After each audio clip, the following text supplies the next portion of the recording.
bienvenidos. Hoy vamos a meternos de lleno con una figura clave, pero que a menudo vemos como, bueno, a través de un cristal medio distorsionado en la educación. Lev Vygotsky. Sí, y nos vamos a basar en algunas ideas de un artículo de Carl Hendrik en busca de Vygotsky. Exacto.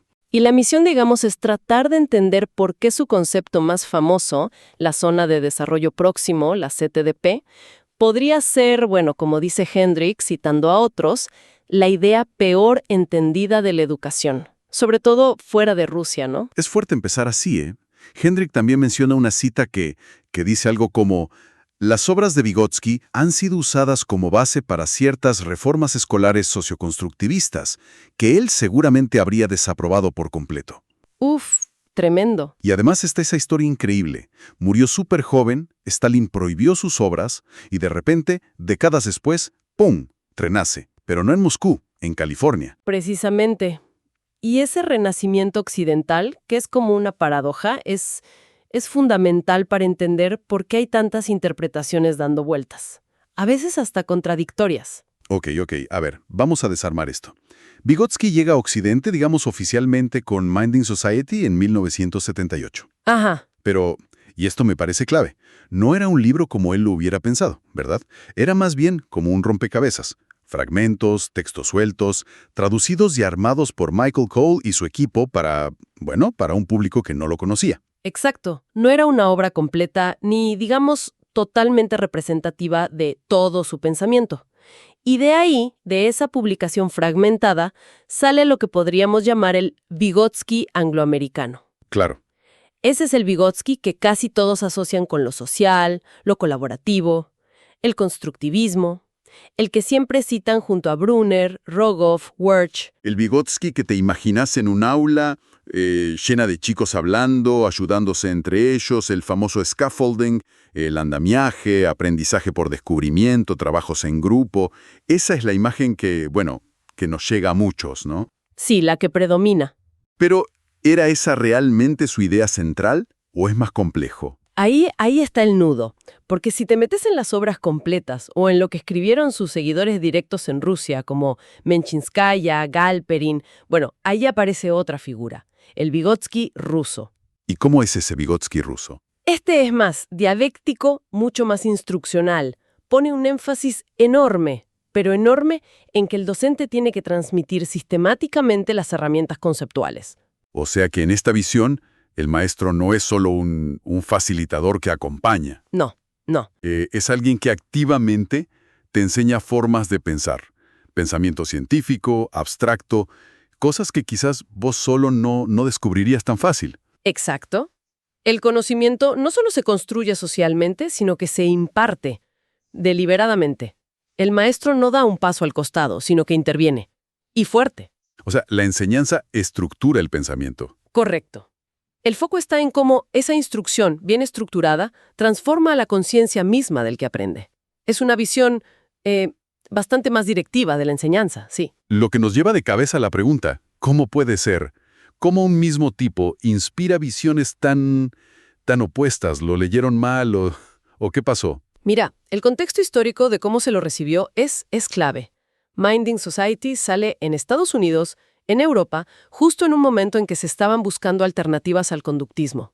Que era lo que dominaba todo, ¿no? Claro, dominaba la psicología educativa.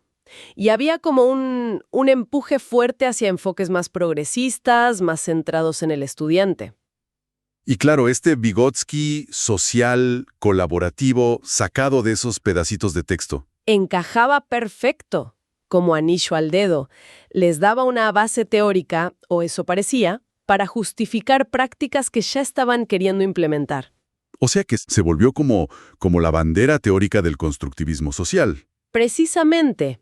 El tema es que esta versión se hizo súper popular. Se metió en las facultades de educación, en la formación docente, antes de que se tradujera y se estudiara en serio todo el resto de su obra, que es mucho más compleja. Entiendo. Se agarró una versión más simple, la que servía en ese momento, y esa fue la que quedó, como una foto fija. El mismo Michael Cole, que fue uno de los editores de Mind in Society, reconoció después que Vygotsky se había puesto de moda y que hubo Evolución genuina, sí, pero también muchas imitaciones baratas. La selección de textos, aunque seguro fue con buena intención, daba una imagen parcial que facilitó que se lo leyera así, más constructivista. Se leyó un poco lo que se quería leer, me parece. Hablemos entonces de la joya de la corona, la zona de desarrollo próximo. La ZDP. Es casi imposible decir Vygotsky sin que aparezca la ZDP. Pero si la versión popular está, digamos, distorsionada, ¿qué era la ZDP posta para Vygotsky? La definición original es el punto de partida para desenredar esto. La ZDP es la distancia entre el nivel de desarrollo real, determinado por la resolución independiente de problemas, y el nivel de desarrollo potencial, determinado mediante la resolución de problemas bajo la guía de un adulto o en colaboración con compañeros más capaces. La palabra clave ahí es distancia. Distancia, o sea, no un lugar físico ni una actividad específica, sino una medida. Eso quiere decir que la pensó más como para evaluar que para enseñar. Exactamente.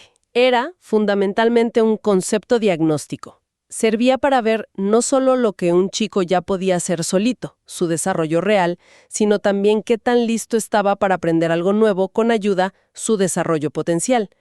Era como medir qué tan maduras estaban ciertas funciones mentales para poder aprovechar la enseñanza. Pero, a ver, en la práctica, hoy en día, se usa la ZDP todo el tiempo para justificar el andamiaje, el trabajo en grupo, el descubrimiento guiado.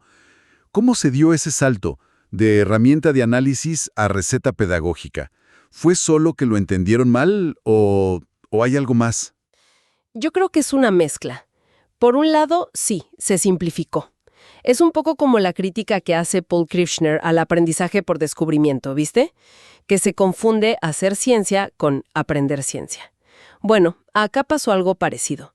Se confundió analizar el potencial para aprender con la forma de enseñar en esa zona. Tomaron la descripción de un potencial y la convirtieron en la única manera de alcanzarlo. Pero bueno, capaz que esa receta, aunque no fuera la idea original, funcionó en las aulas. A veces las ideas evolucionan, se adaptan. Sin duda, tácticamente pudo ser útil, no digo que no. El problema, y acá entra gente como Seth Chaiklin que lo analizó mucho, es que esta ZDP popular se fue vaciando de su contenido original. Se volvió una idea medio general sobre el desempeño asistido. Alguien que sabe más ayuda a alguien que sabe menos a hacer algo. Pero Vygotsky estaba interesado en algo mucho más específico. ¿En qué, específicamente? ¿En qué tipo de enseñanza y qué tipo de interacción logran el desarrollo de las funciones psicológicas superiores? Especialmente las que tienen que ver con aprender conceptos científicos, abstractos. No era solo que terminaras la tarea con ayuda, era cómo la enseñanza podía transformar tu forma de pensar, llevarte de los conceptos que usas todos los días, los espontáneos, a los conceptos científicos, los sistemáticos. Ah, entiendo. O sea, la ZDP original tenía un componente fuerte sobre la calidad de lo que se aprendía, no solo sobre si había ayuda o no. Buscaba cambiar algo adentro de la cabeza, no solo que la tarea saliera bien por fuera. Justamente. Cuando perdés ese foco en la transformación conceptual y en el contenido específico, los conceptos científicos, por ejemplo, la ZDP se vuelve como una etiqueta que le pones a cualquier ayuda. Y pierde la fuerza que tenía para explicar el desarrollo intelectual en serio. Y esto nos lleva directo al andamiaje, al scaffolding. Para muchísima gente, ZDP y andamiaje son casi lo mismo, van juntos. Pero es que históricamente no es así. La palabra andamiaje, scaffolding, no la inventó Vygotsky. La usaron por primera vez Wood, Brunner y Ross en el 76 para describir cómo unos tutores ayudaban a niñitos de preescolar a armar un rompecabezas. Se inspiraron en Vygotsky, sí, pero a través de una traducción de pensamiento y lenguaje que era, bastante temprana y, según dicen varios expertos, no muy fiel. Entonces, Vygotsky nunca dijo, ¿usen andamiaje para trabajar en la ZDP? No con esas palabras, ni con ese término específico. Hay un autor, Peter Smagorinsky, que lo dice clarito. Vygotsky, sin embargo, nunca ofreció el andamiaje como una pedagogía. Son cosas distintas. El andamiaje es una metáfora útil, sí, para hablar de cómo dar apoyo temporal. Pero la ZDP es una teoría mucho más grande sobre cómo se relacionan la enseñanza, el aprendizaje y el desarrollo de la mente. O sea, podríamos usar técnicas de andamiaje dentro de un enfoque basado en la ZDP, pero no son sinónimos. Y la ZDP posta, según esto, necesitaba mucho más que apoyo temporal. Necesitaba enseñanza con sustancia conceptual. Exacto. El rol central del docente, en la visión vygotskiana más pura, digamos, era transmitir las herramientas culturales del pensamiento abstracto, científico, ayudar a los alumnos a ir más allá de sus ideas espontáneas. La colaboración, el diálogo, claro que eran valiosos, pero como medios para que esa transmisión y apropiación pasaran. No eran un fin en sí mismos donde cualquier charla vale. Lo que sugiere que si pones a los chicos a colaborar sin una guía conceptual clara, podrían terminar, no sé, reforzando ideas equivocadas. Totalmente. Es una visión más exigente de la interacción. Mucho más. No se trataba de co-construir conocimiento así nomás, en el aire, sino de guiar activamente al que aprende hacia formas de pensar desarrolladas por la cultura que solo no iba a descubrir. Y acá entran los famosos problemas de traducción, que complicaron todo más. Cierto, lo mencionaste. ¿Qué palabras clave se perdieron o cambiaron de sentido al pasar del ruso al inglés? ¿Y cómo afectó eso? El caso más claro, el más citado, es la palabra rusa obuchenie.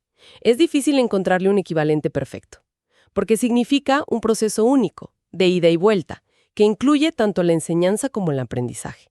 Son como las dos caras de la misma moneda pedagógica, inseparables. Ajá. Pero claro, al traducir al inglés tenías que elegir. O ponías learning, aprendizaje, o ponías instruction, instrucción. ¿Y al separarlas?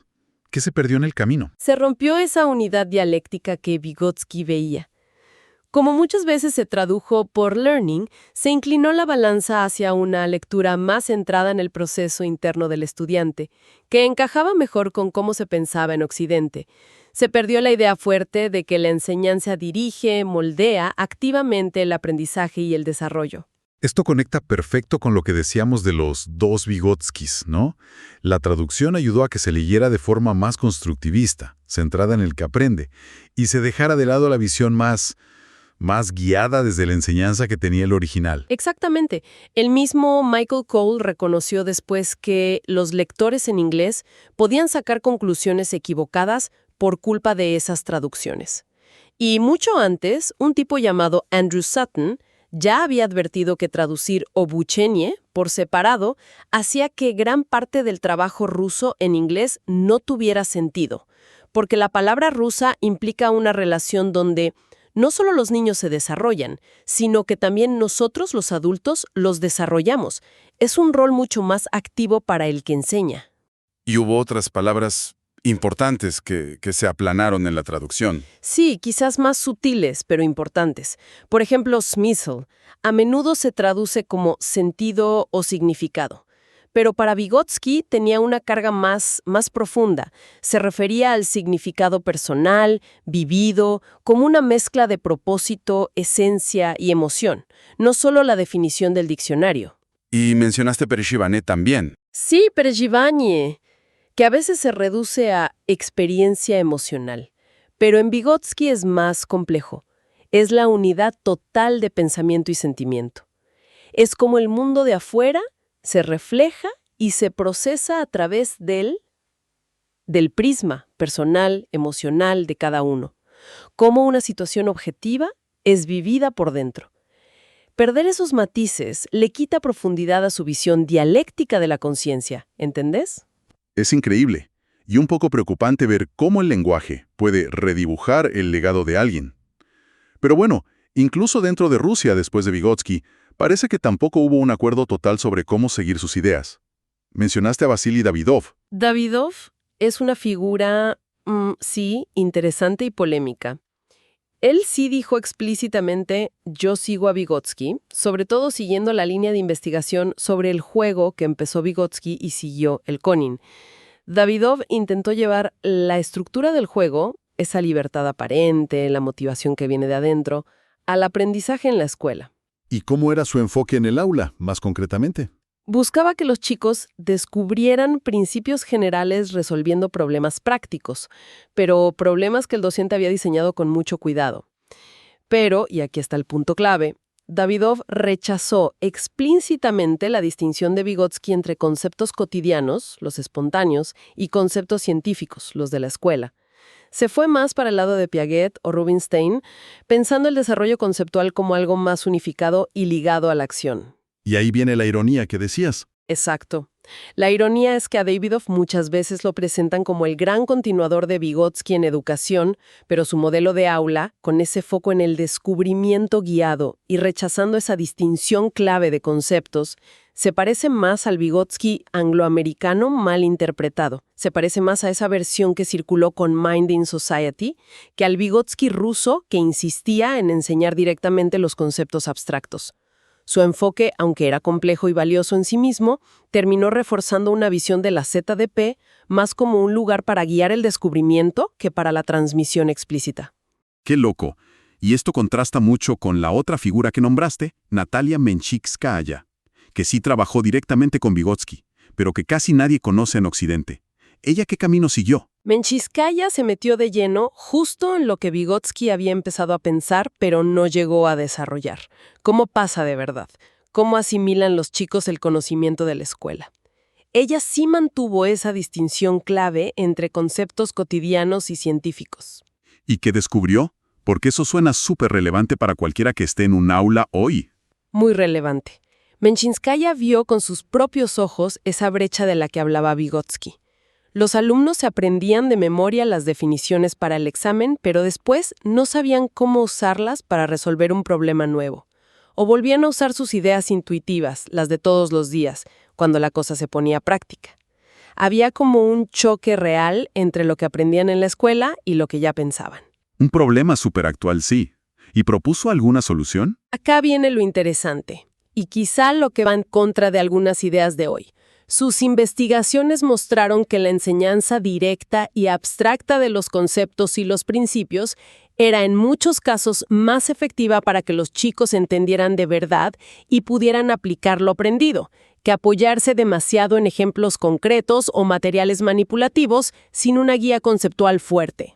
Eso choca un poco con la idea de ir siempre de lo concreto a lo abstracto, ¿no?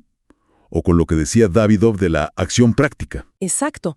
Menchikskaya descubrió que la abstracción, si se enseña bien, no es un problema, sino la clave para estructurar el pensamiento y poder generalizar. Ella hablaba de un movimiento en dos direcciones. Ir del concepto abstracto a ejemplos concretos, concretizar, sí. Pero también, y esto era crucial, guiar al alumno desde las observaciones o las acciones hacia la fórmula abstracta, generalizar. Su enfoque estaba clarísimamente alineado con la idea vygotskiana de transmitir conocimiento conceptual para transformar la mente. Fascinante ver esas tensiones internas. Para entender mejor al hombre detrás de estas ideas tan peleadas, quizás sirve recordar un poco su vida. Corta, ¿no? Murió a los 37, de tuberculosis. Sí, y no solo la enfermedad le cortó el camino, también la política. El famoso decreto contra la pedagogía de 1936, que era un campo que él había impulsado mucho, uniendo psicología, pedagogía, medicina. Bueno, ese decreto dijo que su trabajo y el de sus colegas era anticientífico y burgués. Le sacaron los libros de circulación, silenciaron sus ideas casi 20 años. Sobrevivieron casi a escondidas. Qué historia tan trágica para un pensador tan potente. Pero más allá del académico, ¿cómo era él como persona? Los testimonios de la familia, como los de su hija Gita, lo pintan como un tipo cariñoso, muy metido con su familia. De hecho, Gita cuenta que muchas ideas de su papá sobre el juego de los chicos y por qué es tan importante para el desarrollo, le surgieron de mirar jugar a sus propias hijas. Su casa era también su laboratorio. Esa idea tan vygotskiana de que lo interpsicológico, lo social, viene antes que lo intrapsicológico, lo individual, parece que la vivía en carne propia, con su familia, sus amigos. Y mencionaste que ahora están apareciendo cosas nuevas de archivos que muestran un Vygotsky todavía más profundo en sus últimos años. Sí, hay investigadores como Maidansky, Savershneva, Van der Veer, que están trabajando con cuadernos manuscritos que no se conocían, y muestran a un Vygotsky cada vez más metido en temas filosóficos. La libertad, la emoción, el sentido de la vida. No solo un psicólogo del desarrollo o de la educación. ¿Y hacia dónde iban esos últimos trabajos? ¿Qué le interesaba? Su último gran proyecto, que quedó sin terminar, se llamaba La enseñanza sobre las emociones. Eso ya te dice algo, ¿no? Parece que buscaba entender la conciencia completa, uniendo lo que pensamos y lo que sentimos. Hay notas suyas donde habla de una psicología de las alturas, que se interesa por las cumbres de la experiencia humana, el arte, la creatividad. Hay una cita de sus cuadernos que es reveladora. La libertad es el afecto en el concepto. La libertad es el afecto en el concepto. Es fuerte esa frase. Suena a que para él, la verdadera libertad venía de unir la razón y la emoción. Exactamente. Muestra a un pensador que iba más allá de buscar técnicas para enseñar mejor. Se estaba metiendo en una filosofía moral de la mente, de la liberación humana.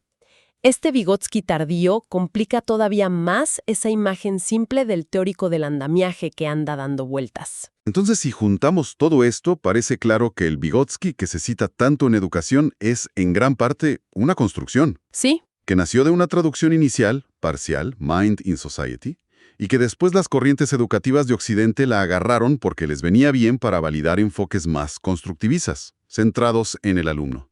Se convirtió, como dice Hendrik, en una mala traducción de sí mismo. es una buena forma de resumirlo, sí. Un nombre importante usado para justificar prácticas que quizás él mismo hubiera cuestionado por no poner suficiente foco en enseñar rigurosamente el conocimiento conceptual que acumuló la cultura. La diferencia clave está ahí. La visión popular pone el acento en la interacción social y el apoyo casi como si fueran mágicos por sí solos. El Vygotsky más profundo veía la instrucción sistemática, llena de contenido, como el verdadero motor que cambia la forma de pensar. Y la interacción social era un medio importantísimo, pero un medio para lograr eso. La colaboración, el diálogo, no eran el fin, sino el auto para llegar a formas de pensar más complejas, siempre con la enseñanza como guía. Por eso, releer a Vygotsky en serio, ir más allá de los resúmenes de siempre, sigue siendo importante. Nos obliga a repensar qué papel juegan la enseñanza explícita y el conocimiento de las materias en el desarrollo intelectual. Sin caer en la simple memorización, claro. Hay que buscar ese equilibrio. Hay una anécdota personal que cuenta su hija Gita, que recogió Hendrik, que quizás muestra un poco al hombre detrás de todo esto. Cuenta que una vez ella era Kikita, volvió contenta de un examen, y le dijo al padre, medio agrandada, que a la compañerita de al lado le había ido mal, porque ella, Gita, había tapado su hoja para que no pudiera copiarse. Esperando la felicitación, claro. Por ser lista o por sacar buena nota. Exacto. Pero Vygotsky la miró, decepcionado, y le explicó tranquilo que alegrarse porque a otro le va mal era de gente egoísta, que la verdadera alegría venía de ayudar a los demás. Le dijo que buscara a su compañera, que averiguara qué no había entendido y se lo explicara con paciencia. ¡Qué lección! Y le agregó algo clave. Tenés que hacerlo de forma que tu amiga esté segura de que realmente querés ayudarla, que le deseas el bien y que no le resulte desagradable aceptar tu ayuda. Gita dice que décadas después todavía le resonaban esas palabras. Es una lección tremenda sobre la empatía, sobre la ayuda de verdad, que va más allá de cualquier técnica de enseñanza. Muestra la base ética que seguro tenía su visión de cómo nos relacionamos y aprendemos. Una ética de cuidarnos entre todos. Nos deja pensando sin duda. Y quizás para seguir pensando en su legado, hoy podríamos dejar una pregunta picando. A ver, si Vygotsky ponía tanto énfasis en transmitir herramientas conceptuales compartidas, en fomentar el pensamiento abstracto, sistémico, ¿qué pensaría él de esta tendencia actual a caminos de aprendizaje súper personalizados, muchas veces manejados por la tecnología, por algoritmos? Buena pregunta. Hay un riesgo de que tanta personalización, si no se maneja bien, termine rompiendo esas estructuras de conocimiento comunes que él veía como vitales para el desarrollo superior. O al revés, ¿podría ser la tecnología una herramienta nueva y potente para construir esas estructuras conceptuales de forma más eficaz, más adaptada? Siempre y cuando no perdamos de vista ese objetivo de transformar el pensamiento. Una pregunta súper pertinente para la educación en esta era digital. Con esa reflexión en mente, cerramos esta exploración del complejo y, como vimos, a menudo malinterpretado legado de Lev Vygotsky. Gracias por acompañarnos hoy.